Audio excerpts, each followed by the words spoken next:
What's up, everyone? Joe the Psychologist here from Three Corners of Horror, and welcome to the Fiend Zone. In this episode, I'm going to give a review of the Netflix 2023 movie Ting&tina or Tin&tina. There's going to be some spoilers here. However, I did leave some stuff out for you, so that way, if you did watch it for the first time, there's going to be some surprises. This movie is directed by Ruben Stein, and it stars Melina Smith as Lola and Jaime Lorente as Adolfo. It goes back to 1981 and it takes place in Spain. And when the movie starts, you have Adolfo and Lola getting married.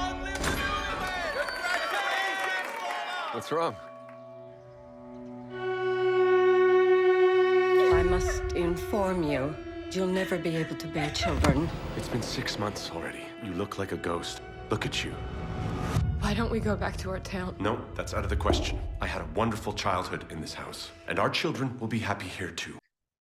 Well, you know, this is a horror movie, so you know what they're going to go do. They decide to adopt kids. And so they show up to this church. And honestly, it was all built up with how everything was kind of falling into place. You had a creepy nun, the eerie church music that was going on. And then when they see the two twins, the creepy little looking twins come up, yeah, Lola, turn around and run. You like go. But instead, her trauma from having miscarried led her to want to adopt these two kids. Come here, please. They were abandoned at the gates of the convent. They are unique, special children. Even though Adolfo told her no. Lola, no, I know what you're thinking, and they're just too old and a bit strange. Hello. But still, she did not listen, and they went ahead and adopted these kids. When they bring them home, there is Cookie, the dog. Now, I'm a dog lover. I mean, you guys may have seen Daisy pop up every once in a while. If your dog is barking at something because obviously something is wrong, you should listen to that. I mean, those are two red flags they clearly missed. They must not watch horror movies. Yeah, so when we are introduced to Ting&tina, first of all, they're really pale skin with these blonde hair. Ting has got this creepy ass smile. It kind of reminded me of The Village of the Damned. So hopefully some of you have seen that. There's actually two versions of that. So maybe you might have seen one, but that's what the kids reminded me of. And, you know, there's a whole lot of religion in here. And you have basically these two religious kids versus a woman who no longer believes in God. She was raised in a convent herself, and that's kind of why she has this aversion to religion. Let us be a family. I want you to close your eyes. 1, 2, And 3! Be gone, Satan! children? Is this another game? Well, let me just start with cinematography. Again, I mean, this is international and impeccable cinematography. There's one scene where Lola is confronting the kids and the conversations take place in mirrors. Freaking love that scene. It actually helped build the tension in there because Lola is starting to figure out that the kids, I'm jumping around here. But again, I'm discussing that the movie, the cinematography was great. Another great movie with a score. It's the writing that's a little questionable for this one. You see, first of all, you bring these kids home and things start happening. They end up killing the dog. I won't go into detail, but that scene showed you that Tina is obviously in control of Thing, but the pleasure that they took in what they were doing, psychopaths. Then you have basically them using their Bible and their verses to justify what they've been doing to the dog. Honey, that's not jam.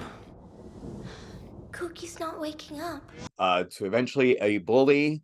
So Lola doesn't see it that way. She starts thinking that something is wrong here. And she eventually finds drawings that they had done that she feels is evidence.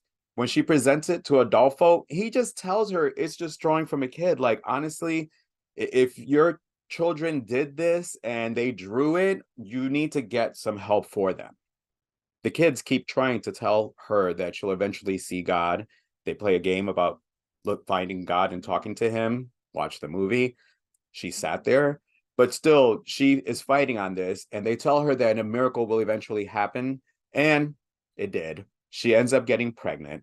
So the kids seem to be happy about this. But again, they start doing some little fucked up shit. Like at some point, she wakes up tied up to a bed. That whole scene, which leads into Lola having a baby, that was pretty wonderfully done, except for the fact what she was being tied to on the bed. Very easy to break apart. But still, the kids just added a special like delivery in how they were doing the things that they were doing. I watched this both in the Spanish and in the dub version. And again, the kids were just creepy as hell. The fact that no sane adult kind of kicked in here drove me a little nuts. And when it finally did, well, that's kind of where you think the movie would have ended. It didn't. Because before making the decision, first, the kids cut Lola's hair. Nice little throw there to I Know What You Did Last Summer and giving her the Helen. They then try to baptize the baby. Not gonna lie, when I watched the scene with them baptizing the baby, I actually caught myself holding my breath a couple times and questioned, are they really going to do this? Are they really going to kill a baby in this movie? They didn't, but still, it was that moment that finally both of them said, we're going to take the kids back to the convent. Once they're back in the house, things are not looking better for them. Lola is no longer happy. And as we get to the end, where this movie is probably going to be divisive for some, including for me, 2 watches, still wasn't happy with the end. What happens is the couple is sitting there and she takes off her ring and, he's telling her no, no, no. And the TV goes out. You knew this was going to happen because earlier in the movie, the kids watched the father messing with the TV. So while he's up there, the lights go out in the house, the door was unlocked, and then she can't find the baby. So obviously the kids are in the house. They somehow left the convent and are now there trying to basically kill them. Well, as she's trying to find a flashlight, she hears Adolfo screaming. When she goes up and sees to the roof, he's on fire, somehow falls down. She's walking, looking, trying to find a blanket to, I guess, cover him down. Even though training, he could have rolled in the puddle of water that he was crawling on. Still, he walked into the house. She has trauma because she herself was a survivor. She lost her parents in a fire, so she told him not to come in. Still, he came in. Now the house is on fire. Some crazy stuff with her trying to kill herself because she can't find the baby, and then she finds the baby, takes the baby, gets out of the house, and then we're now at the end of the hospital, the final act in this movie, where the movie kind of went downhill for me here. Because the creepy nurse shows up and talks to Lola and lets her know that it was lightning that had killed Adolfo. Like, really? That's where we're going? But anyway, it was lightning that killed Adolfo. And when she asked where were the children, she said the children were at the convent. So they were innocent in this. So she believed they were innocent, period. And when the movie closes, it's with her, Lola, at the funeral. They're burying Adolfo. And then here comes Thing to hand her some flowers. And then she calls her daughter over to put rosaries over her head. Like, the ending kind of killed this movie for me. Again, it was all good leading up. First thing that I had against this, 2 hours long, a little too long. It's a slow burn, but to make me sit there for 2 hours and not a whole little jump scares in between. Yeah. The other part was, again, that ending.